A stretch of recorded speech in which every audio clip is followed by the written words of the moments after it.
So we have studied charges in electrostatics and electrodynamics units, and we also took a little mini unit to talk about magnetism just by itself. So these two things are actually really closely related. They're governed by one force, the electromagnetic force. So they're really pretty closely intertwined with each other, and that's what we're going to look at in this next, also kind of a mini unit. I split magnetism up into the piece that we did and this piece that we're going to do. So we're going to start looking at what happens when we start considering these things we've been talking about together. So we're looking at them at the same time. So if we have charges moving in a magnetic field, they're going to create an electric field. So just like charges that are moving in an electric field, charges in an electric field create a magnetic field.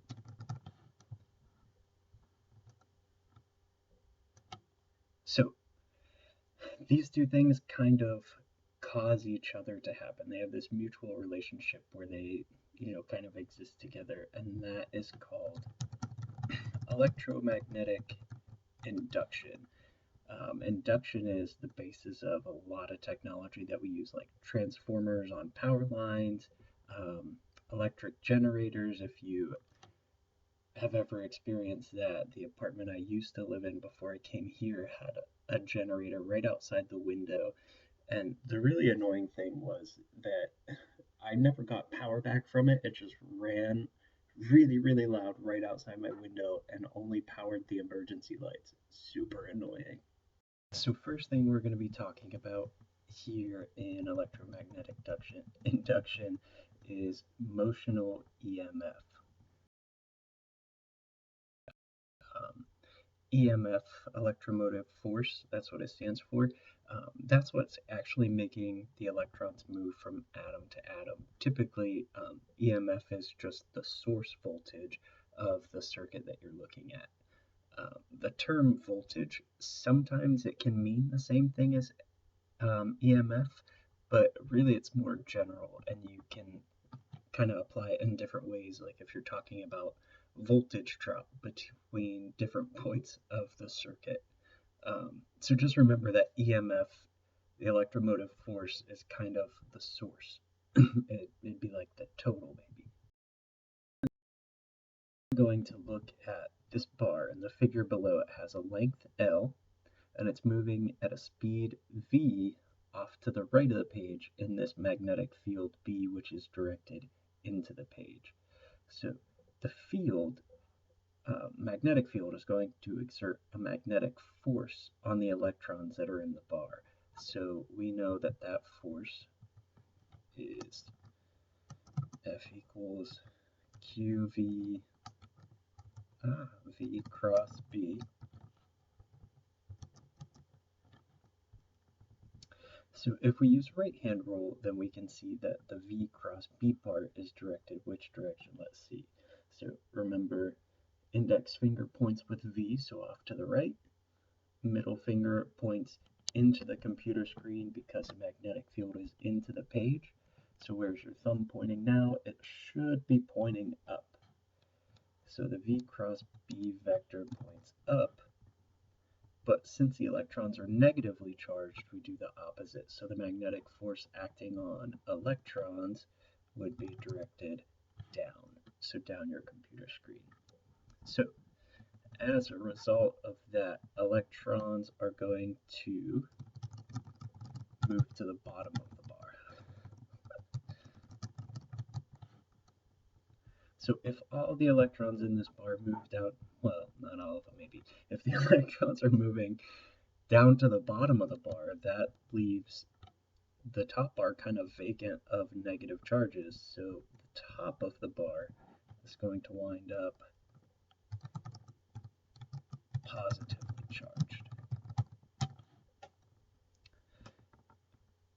So if the bottom of the bar is gaining all these extra negative charges, all these extra electrons, it's going to wind up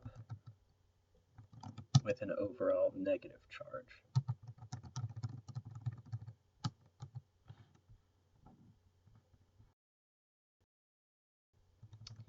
Alright, so we've separated these charges. We have a positively charged end of the bar and a negatively charged end of the bar. But that separation that we created between the positive and negative charges in the rod actually creates an electric field within the bar, and it's in the downward direction. We have all the positives at the top, so your arrows would point out from the positive down to the negative charges in the bottom. If the electric field is directed downward, the force from the electric field, which, if you remember, F equals QE, is going to pull the negative charges upward, but the force from the magnetic field is pulling the negative charges downward. So when we start out, the magnetic field is a lot stronger until we get a whole lot of charges separated, so a lot of negatives in the bottom. Then the magnetic field is a lot stronger than the electric field is. But the more electrons that we get down at the bottom, we're kind of increasing the amount of negative charge that we have. The electric field becomes stronger and stronger and stronger the more negative charges it gets. When the two things are equal, then the forces are going to balance each other out. So electric force, magnetic force balance each other out, and the electrons stop moving through the bar. So the magnetic field isn't pulling down strong enough to overcome the electric field, which would be pulling them up.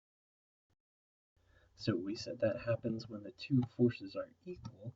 So F sub E, our electric force, is going to be equal in size but opposite in direction to our magnetic force. So Fe equals negative Fb. And if we plug in the things that we know that Fe is QE and Fb is QV cross B.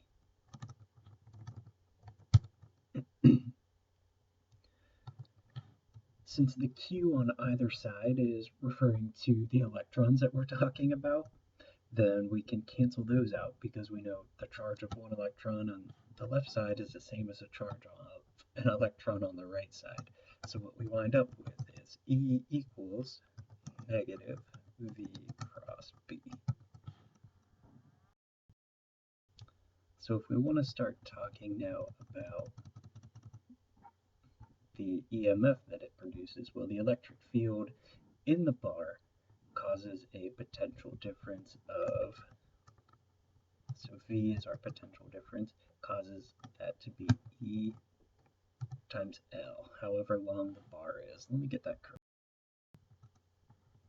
Okay, that looks a little bit better. So E times L to get that potential difference, which, since we know that E is equal to negative V cross B,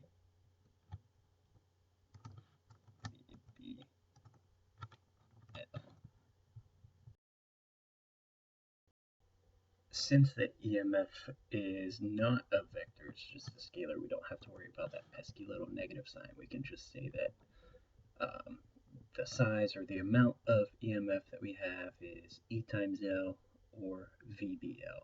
So if this bar that we had is sliding along metal rails, like in this picture here, then it's making a closed circuit. So everything's made out of metal, so the current is able to flow all the way through.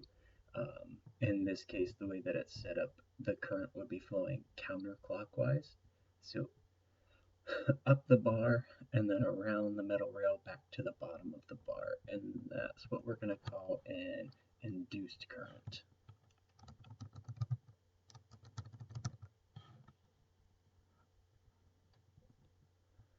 So the moving bar is actually a source of electromotive force, which remember we're just calling EMF, since that EMF is generated by the motion of the bar.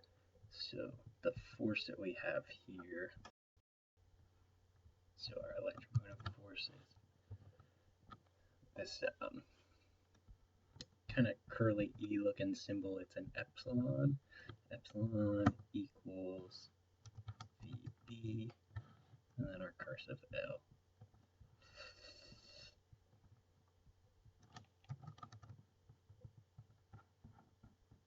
Go back down. There it is. So what can we do to increase the magnitude of the EMF? So this funny curly little E, how can we increase it? First way, we can increase V, we can increase the speed that we're moving the bar through this magnetic field. Two, we could increase the magnetic field. So stronger magnetic field would have a stronger induced current. And last one, increase L, increase the length of the bar. So they're all directly related to EMF. So one quick example, and that'll do it for this video here. We have a bar, the length is 10 centimeters. It slides along metal rails at a speed of 5 meters per second in a magnetic field of 0.1 Tesla. What is the motional EMF induced in the bar and in the rails? So what information do we have here? We know that the length of the bar is 10 centimeters, which in meters would be 0.1. We know V is equal to 5 meters per second, and our magnetic field is 0.1 Teslas. So if we use that equation that we were just talking about here, go back.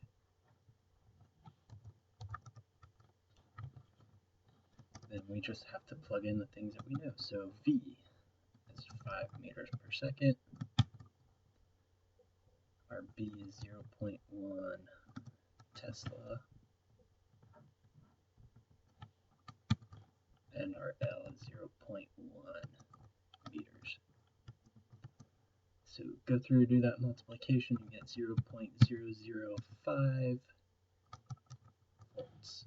So the EMF induced under those conditions is 0.005 volts.